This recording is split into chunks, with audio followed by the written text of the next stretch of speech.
Welcome to episode 3 of the Hodgepodge Podcast. I'm your host, Doug. And I'm Dirty A. As the name suggests, we're going to talk about a hodgepodge of topics, anywhere from movies to music and other pop culture events. And today we'll be discussing the new movie Prisoners with Hugh Jackman and Jake Gyllenhaal. And we also have an early review of Gravity with George Clooney and Sandra Bullock opening on October 4th. And you just heard a bit of the track Fire from the Gravity soundtrack at the start of the show here. You can reach us at the Hodgepodge Podcast at gmail.com or over at our website, thehodgepodgepodcast.com, or over at my review blog, dougreviews.blogspot.com. So let's get this started. First movie we're going to look at is Prisoners. This is the U.S. directorial debut for director Denis Villeneuve. It's starring Hugh Jackman. Jake Gyllenhaal is the main cast with a list of supporting cast members. Yeah. Doug, why don't you tell us a little bit about this one? Well, basically, if you've seen the trailer, you know the basic story. It's set around Thanksgiving, and Hugh Jackman plays Keller Dover, and he's married to Maria Bello, and they have 2 kids, a teenager and a little girl. They go over to Terrence Howard's house, and he's married to Viola Davis, and they also have a teenager and a little girl. Little girls go out to play during the course of the day, and they don't come back. And so the search is on to find what happened to these 2 little girls. Dum, dum, dum. Exactly. Jake Gyllenhaal plays the lead detective, Detective Loki, and he gets involved with the investigation, and they arrest Paul Dano as a suspect, as a main suspect, because there was like an RV at the scene of the crime. The kids were playing. They were playing on an RV, and then Paul Dano drives this RV, so they arrest him, and through lack of evidence, they have to let him go. And then basically, Hugh Jackman loses his mind and kidnaps this kid, and because he's convinced that he knows where the girls are, and he basically imprisons this kid, and while Jake Gyllenhaal continues the investigation. It's a great movie. It really is. It's a fantastic movie. It's well made. There's just top to bottom, just great performances. The directing's great. The only problem I had with it slightly is that it does run a little long. It's 2.5 hours, which it does run a little long. Some people might feel it more than others. I agree with you there. It's a little slightly over that 2.5 hour mark, but I'll say this: I still think it's very well paced. It is a slow moving movie, but not once did I look down at my watch arm to say, hey, well, when is this thing going to be over? It was one of those movies that you just kind of get entranced in the story. Mm. And so while I certainly, nitpicking gripes, that's certainly one of them, but it's still a very well-paced movie. Yeah, people are used to, it is a procedural in that sense where it's Gyllenhaal's character trying to, figure out the crime and figure out who took these kids and everything like that. And people are so used to Law and Order these days where it's over in an hour, and not even that, it's less than that. Yeah. And so if they have to sit around, it's they get a little antsy. And I hate to say this because to some it might make it sound bad. This is like a glorified Law and Order episode, minus the order. Right. It is literally following the investigation from start to finish of what transpires between all these characters and the missing children. Right. And the performances are amazing. That's really what anchors this movie. 100%. Hugh Jackman, this has got to be his greatest performance that he's ever given. I mean, he is amazing in this movie. Yeah, he does a really good job. And he's certainly looking like an Oscar nod for him. Possibly. Because there's so much more. Not to get into it, there's so much more this season, especially to come. Yeah, but it's given how emotional this movie is and how well he does it. there is that possibility. However, I'll say that for me, I was blown away by Jake Gyllenhaal. He does a great job too. Yeah, it was for me. He stole the show. It's easy to get sucked into Hugh Jackman's character because he plays the dad. Yeah, and all the he has the show your role. He has the emotion, that's going to captivate you and get you feeling the pain. Right. But Jake Gyllenhaal plays the young yet grizzled detective, like spot on. Like his background is never really discussed, but through his movements and everything that he does in the movie, you can just formulate his backstory. Right. And to me, he really stole the show. He's seen, you can tell that he's seen a lot of scary shit, basically, in his career. Yep. What I liked about Gyllenhaal's character is that, you have all these movies where these cops come in and they're like super cops and they can, they solve the crime, in like 30 minutes and it's easy and nothing, they kill they can kill everybody. Yep. This character is flawed. He makes mistakes. He's not the perfect detective. That's right. I mean, he makes a really big mistake in this movie. Yeah. But and even that's a very good point though, because you're right. He is flawed. Even the methods he uses to investigate the disappearance is flawed. Yeah. But it's true to form. It's how I would imagine a real investigation going. Yeah, and that's what it felt like. It felt like it was like a real investigation, peaks and valleys, and there's just as much luck involved as there is, deduction. And that's what this movie shows you, because there's a lot of things that happen where he's just like, oh wait, oh, and then he follows the right thread. It's a powerful movie. It's a very dark movie. It goes to very dark places. It takes you into some places of the human psyche that most people would just assume leave closed. But I will say that I found myself, and I don't know, maybe you felt the same way, they would lead us down this path, and we don't want to give too much away. We will discuss spoilers in a little bit to discuss the ending for those who have seen it. But we don't want to give everything. We don't want to give the whole shop away. So, but there are moments that they lead you to that I was expecting the outcome of the build-up to be much more gruesome than it was. Right. In certain you imagine that what you're going to see is going to be far worse than what they show you. Very gory, yes, right? And then what you find out is pretty toned down from what you expect. Yeah. So so what does that say about us? As people expecting, basically Seven. Basically, is basically what I was expecting. Great movie. And Seven is a great movie. Seven's the best movie I'll never watch ever again. What's in the box? But we also have to give a shout out to Roger Deakins, is the cinematographer, legendary cinematographer, and he worked on Skyfall. I think it's probably his most recent picture he worked on. But he's worked on tons of stuff. He worked on Shawshank Redemption. Yep. He kept it nice and it's a beautiful gritty look, right? But in its grittiness, you find.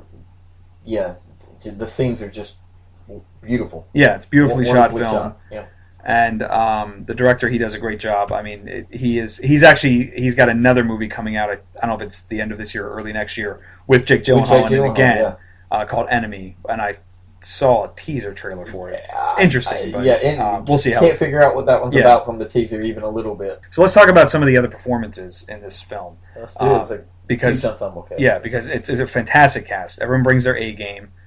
Jackman and Gyllenhaal are going to get the lion's share of the accolades, but you've got Terrence Howard, who I thought was excellent. He's the other little girl's father. Very well understated role there. Yes, and he's very conflicted in this movie. His role is like you said, it's understated. It's not as showy as Jackman's, but he ends up kind of reluctantly going along with what Jackman does. His character is the type that internalizes, whereas Jackman's character externalizes Right. everything, and that plays out very well in the movie. Right. Yeah. Maria Bello, basically, once the little girl is taken, she becomes a mess. She plays the depressed mom right. to a T. Yeah. She goes instantly into depression. Viola Davis, we get some great scenes with her when she finds out what's going on with the Paul Dano character. Yeah. And, she's used even a little more than Bello here. She is. But that's simply because, again, her role is not the depressed role. She's right. a functioning mother here. Right. Yeah. I wish we had gotten a little bit more with the two of them, but I do too. That would have been great. But they don't really interact much right after the abduction. They don't really have any interaction. And there would have been like a 3-hour movie at least. Yeah. Paul Dano is great. So creepy. He is creepy. Oh, he's very creepy, and like you're never really sure throughout the movie who's right. Is Gyllenhaal right that this guy's not involved, or is Hugh Jackman right that he did it and he knows where these girls are? Or does it matter at all? You know, does the end still justify the means? Right. Right. But Paul Dano was just so amazingly creepy in this movie, and he just played it so well, as he always does. Yeah. I mean, those who don't know Paul Dano, Little Miss Sunshine was a kind of a breakout role for him. There Will Be Blood. He was excellent. There Will Be Blood. He was a great role for him, but he's just in this role. He basically plays a mentally challenged, functioning 30-something, 40. How old would? Oh no, he was in his 20s, I think. You think? Oh, you're right. Yeah. He would have been like 27ish, something like that. Yeah, you're right. But he has issues with his mental capacity, and they say that he's basically got the brain power of a 10-year-old. Right. But he does some things that you're like, that doesn't stop you from questioning what is going on with this guy. Right. Yeah. And then we also have to mention Melissa Leo. Is in this as well, and she plays Paul Dano's character's aunt that he lives with, and she's excellent in this as well. She doesn't have many scenes, but she's really good. She really transforms herself into her roles. I saw some pictures of her. I guess it was at the premiere of this, and you're just like, wow, that's her. Holy crap! Yeah, I was like, wow, she's aged. I mean, I'm serious. Yeah, you're right. Transformation into every role. She's definitely a method for sure. Yeah, but she did a real good job in this one. Yeah, everyone did. Everyone did. I mean, it was a great cast. Even the smaller supporting roles were like the fed up captain. Yeah, the captain. I honestly don't know who played the captain, but we had a good little debate about that after the movie because, like you said, he's kind of his job is the captain and he's trying to get the cases closed. Right. Whereas Gyllenhaal's character Loki is, trying to solve the case. Right. So they butt heads a lot. Right. They had some really good scenes together. So this is a film that we've both been looking forward to for a while. Yeah. And I'm very excited that it paid off. That it was. I always feared that there was going to be some stupid twist in it that was going to be a real Hollywood twist in it, that you're going to be like, oh, come on, but none of that in this movie. It's real M. Night. Yeah. Right, yeah. Not even that really, not even him, not to bash him, but it's just no, I love him. There's so many of these twisted thrillers that they make, and then there's some ridiculous at the twist very end they do that you're just like, what? Come on, that doesn't make sense. Yeah. But not in Prisoners. Yeah. It's very straightforward. But it will keep you guessing. And as Loki puts things together, you're going to be like, wait, that guy? Wait, huh? What? And it's a great, great movie. It's a tense thriller to the end, folks. Oh, yeah. See it. Definitely see it in theaters. So now that we've given our recommendation, let's get into some spoilers and discuss the ending of the fun film. Stuff. So spoiler alert for those of you who don't want any spoilers about Prisoners, we suggest you put the timeline to 2305 and you should be good. Okay, so spoiler alert. This section of the podcast is going to be mainly for people who have already seen Prisoners. Good for you. Good for you. You made the right choice. So if you haven't seen it, we're giving you one last chance. Skip to the gravity portion. And we've already given you the time signature. So just go there and you'll be good to go. The ending of Prisoners. I'm not fucking around. We're going right to the ending. And Bro, let's forget the beginning. Right. Forget the middle. Boom. Right to the ending. They do a great job keeping everybody guessing. He gives you just enough breadcrumbs to kind of put it together in your head.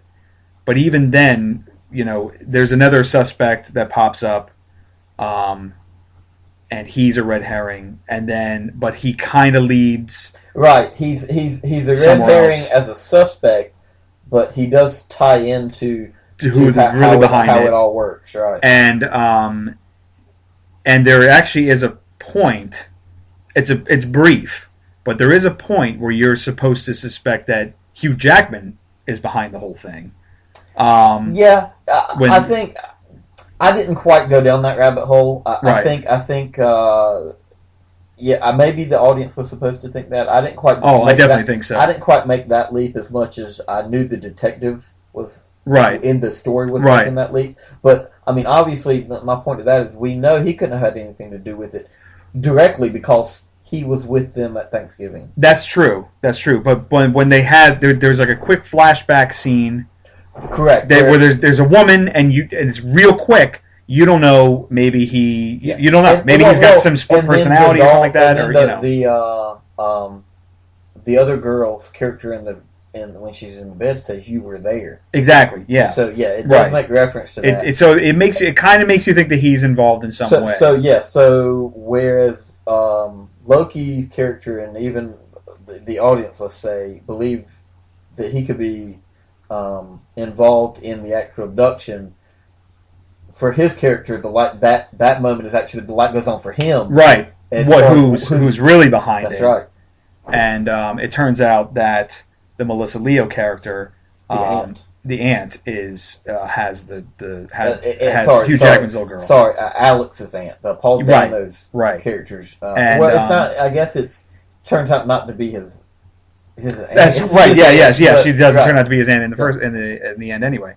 But and it's very tied up in the religious imagery that goes throughout the film and subtext. Yeah, I really enjoyed in this movie the use of the religious undertones because they were so understated. This wasn't a movie that throws that in your face. Yeah. It is the direct reason why the kidnappers do what they do. Right. Hugh Jackman's character is a religious character. He basically abandons all that when he goes down his path. So the first 10 minutes of the movie it basically shows how religious they are. There's this one scene. I like to pick out little things in movies. Right. Just where my mind goes. And there's one scene in the movie where there's two scenes in the movie where he's driving his truck and you see the cross. He's got a little cross hanging from his rearview mirror in the truck. Mm-hmm. And then after he's abducted Dano's character, you see him driving the truck again and the cross is turned sideways so that you can't see that it's a cross anymore. And I thought that was really neat symbolism and imagery that they used there. Yeah. Yeah. But so for me, the ending works. It follows naturally as to where the investigation was going. Yep. And it worked for me. It wasn't a flashy ending at all. And what ends up happening is that Hugh Jackman ends up getting caught. That's right. He's by the Leo character. Leo's character basically sticks him in a hole where forces him to drink some. She drugs him. She drugs him, and then he can't fight back. And then basically says, "Hey, get in this hole if you ever want to see your daughter." And our biggest complaint at that point, we both had the same thing, that we felt that the police should have found him before then. Yeah, but there's like a car parked on top of it with flat tires and stuff like that, and they were busy trying to dig up the ground. They weren't necessarily looking for him out there. Right. They were looking for other bodies. Correct. So that is also a little quibble. You could say, how did she get rid of his crap so fast? And but it worked. I mean, it worked for me. It does, and like everything leading up to that point, I really loved how Villeneuve here, the director, he lets the audience figure things out. It's not like he doesn't.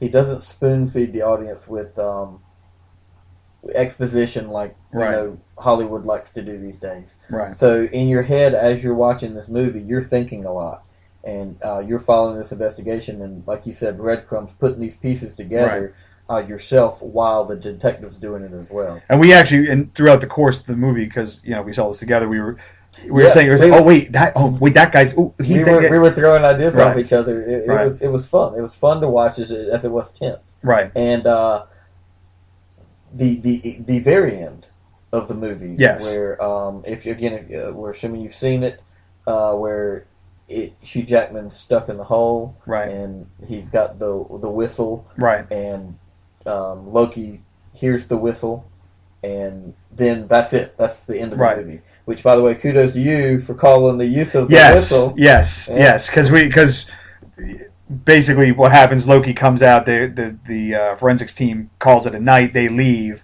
and then I turned to Dirty A and said, oh, he's going to use the whistle, and he's going to hear the whistle. I was like, oh, you're right, sir, well played.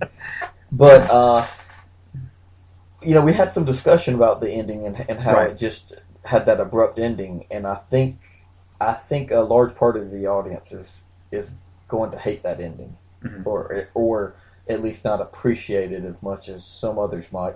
The more I thought about it, the more I thought it was, maybe I would fall short of saying perfect, but I certainly couldn't write a better one. Right. An ending to that, and that was because the more I thought about it, the way I looked at it is that Hugh Jackman in that hole, that was basically a metaphor for where his psyche had gone, how he had turned into this quote-unquote beast. He had done these things, and can he ever recover from that?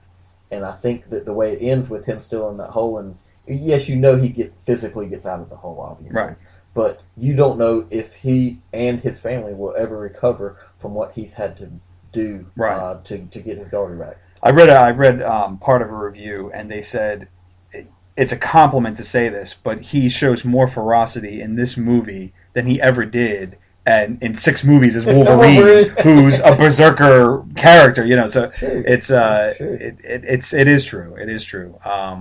Well, as much as he uses, his external force in this movie, he also has to play it very restrained at times too. Oh yeah. The times when he's trying to take care of his wife, who is just, she's gone. She's a catatonic almost. Yeah, and he's trying to take care of his family and his son, and he's got to play it very restrained too, and he's got to walk the line with his friends who also have their daughter missing, and the detective who's got his eyes on him. And he's very smart. He's very smart, and up front from the first 10 minutes that he's a survivor. He's taught to survive. Right. But yeah, so beginning to end, great movie. Yeah, great movie. Okay, so go see Prisoners. Hopefully you didn't listen to the spoilers because we spoiled the shit out of that movie. But definitely go see Prisoners. It's in theaters now. Hopefully it's going to be around for a while because I think it's going to win the weekend. Yeah, for sure. Box office wise, and definitely check it out. But with that out of the way, Dirty A. We're not going to talk about one of at least Doug and I's most anticipated movies of the year. Yeah, Gravity. This is from director Alfonso Cuarón. Yes, who, I think we're saying that right. Cuarón. Close enough. Great director. Yeah, he's done movies like Children of Men. Yes. He did Harry Potter and the Prisoner of Azkaban. Yes. Which you liked. I did not care for. We can do another podcast on that. But it's to me that's one of if not the best Harry Potter movie. Okay. And Children of Men is certainly an excellent. And Children of Men is excellent. That's that leading right into Gravity. Right. I think that Gravity's going to fall into the same tank of Children of Men, and that great movie that will be critically acclaimed, but the audience may not find the audience that it needs. Yeah, and that would be a shame. Big shame. Because, in all honesty, with Gravity, the Best Picture race starts here. Yeah. It is. This is the best picture I've seen so far this year. Yeah, it is. It is amazing. It's riveting, and it's terrifying. The movie is... Imagine being in space, in the void, floating away from Earth. It's For sure. This is your real life horror movie, right? It is. There's a lot of... I wrote it in my review on the blog. There's a lot of gory horror movies out there. You've got your Conjuring, and you've got... what was the other one you just saw? Insidious. Yeah. You know, you got these movies. This is truly a horror movie because it's losing all control and having no way back. It's this is arm gripping, edge of your seat. It is. When you're in the theater, terrifying, just putting yourself in this position. Like you said, absolutely out of control, just floating to your death. Into nothing. Essentially Into nothing. Your death. It's... it gives me chills just thinking about it right now. It does. Let's run it down, basically. If you've seen the trailer, you know, again, like Prisoners, you know what it's about if you've seen the trailer. And this one's even more basic than Prisoners. It basically it takes place in outer space. George Clooney and Sandra Bullock are astronauts. George Clooney is a more seasoned astronaut. Sandra Bullock is more of a scientist. Right. Yeah, she's not so much an astronaut as a medical engineer who they've gotten to go up to help fix the space station. She's not really an astronaut per se. She's just been trained in some of the... Yeah. Exactly. So, a disaster strikes while they're in space, and they have to work together, basically, to get back home. And all space breaks loose. Yeah, it does. But, and that's all we're going to really tell you about the plot. We're not going to go into any specifics or anything like that. It's a survival This movie. would be a shame to spoil anything in this movie. Yeah. Other than to say you should see this movie because it is phenomenal.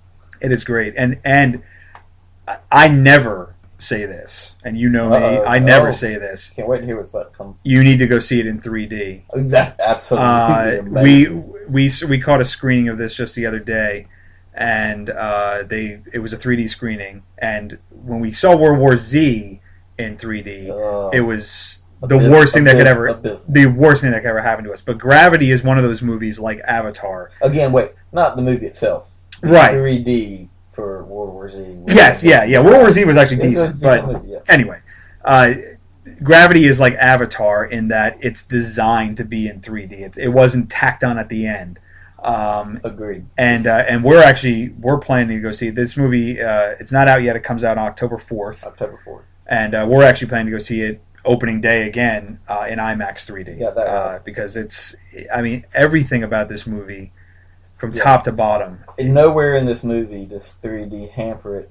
It only enhances your experience. It does. You don't. It's seamless. Mm-hmm. You see 3D aspects that you want to see, and then they're toned down when you don't need to see them. Right. But it is a seamless 3D picture, and definitely see it in 3D. Definitely see it in IMAX 3D. Yeah. Which I haven't even seen it in IMAX yet, but I already know it's going to look it's going to be amazing. Yeah. The movie is beautiful, beautifully shot. I mean... Right from the opening scene. I mean, I was just... Right. From the... I'm not... No joke when I say from the opening scene, my jaw was dropped. It was that stunning. I mean, you can watch something like, the Star Wars prequels, and you can tell how fake they look in a lot of scenes because it's all CGI. But this movie, it's seamless. Now, it might be because they're in space, and it's darkness, basically. Right, a lot of the backgrounds just... it's seamless. I mean, you would have thought that they filmed this in outer space. I mean, it's, You'd think you're looking straight through the Hubble telescope. Yeah, I mean, to see some of these shots. It's beautiful, beautiful movie.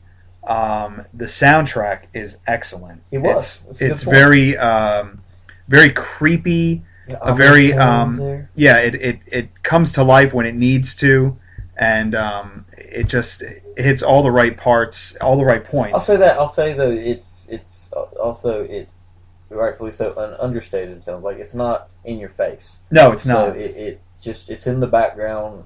The score is essentially another character in the movie. It's telling its own story. Right. It's helping you with the story, but it's not an overstated thing like a lot of soundtracks. Stephen Price was the composer for the soundtrack. And you find that when you watch the trailer, sound is very important in this movie because it does take place in space. And when you watch the trailer, when they show the disaster first happening, I can't tell if the effect is the music or if it's actually a sound effect. Hearing the crash. Right, hearing the crash in the trailer. But when you watch this movie, you hear none of that. It takes place in space. There's no sound. Guess what? There's no sound. Amazing, folks. And no spoilers, but yeah, when you see the trailer, you don't even think anything of it. You're like, okay, that looks a great shot. When you see it in the movie with the way the sound is meant to be in the actual movie, it's you're very authentic. You're tense. You're just on the edge of your seat. Yeah, I spent a good portion of the movie with my hand over my mouth, like, oh my god, what's going to happen next? Yeah. But I don't think we want to give away too many spoilers. No, we don't. The performances are great. I mean, it's basically it's a two-man show. It's a two-man show. It's Sandra Bullock and George Clooney. Never been a big Sandy Bullock fan, personally. I'm not a big fan at all. But she is excellent in this movie. She is great. A lot of actresses were attached to this for a while. Then they came in. I think Angelina Jolie was supposed to be in it at one point. I did not know that. Yeah, a lot of actresses came and went because of the scheduling and everything. But Sandra Bullock does a great job. She does. Good for her. Clooney, he nails it. He nails it. He is the quintessential seasoned vet. He got an ego on him. Right, he's got an ego, but when the shit starts hitting the fan, he's very calm, he's very collected, he knows the procedures, he knows what to do, and you as the audience feel safe in his hands. Yeah, when I say has an ego, I don't mean like in a bad way, like a character flaw. Right. It's just that, people in a leadership position like he has, they have to have that ego to be that leader. Right. Right. He's great in this movie. Yeah, he's great. What's not great in this movie? I can't say it enough. I can't say enough how fantastic this movie is. And I know a lot of people are probably going to see the trailer. A lot of Joe Blow moviegoer is going to see the trailer and say, so what? Big deal. It is amazing. You have to go see this movie. Yeah, I can't agree more. However, I already know that there's, like you just alluded to, a large part of the audience is just not going to get it, which is a shame. This is why movies are made. Yeah. Gravity. It's fantastic. And Coran, he just keeps his legend. Hats off to you, buddy. His legend just keeps growing now because this movie is. I should mention the script was written by Coran and with his son Jonas, and it's just it's top to bottom. It's the best movie I've seen this year so far. So far, hands down. I can't imagine it getting better. Maybe The Family is a better movie than Gravity.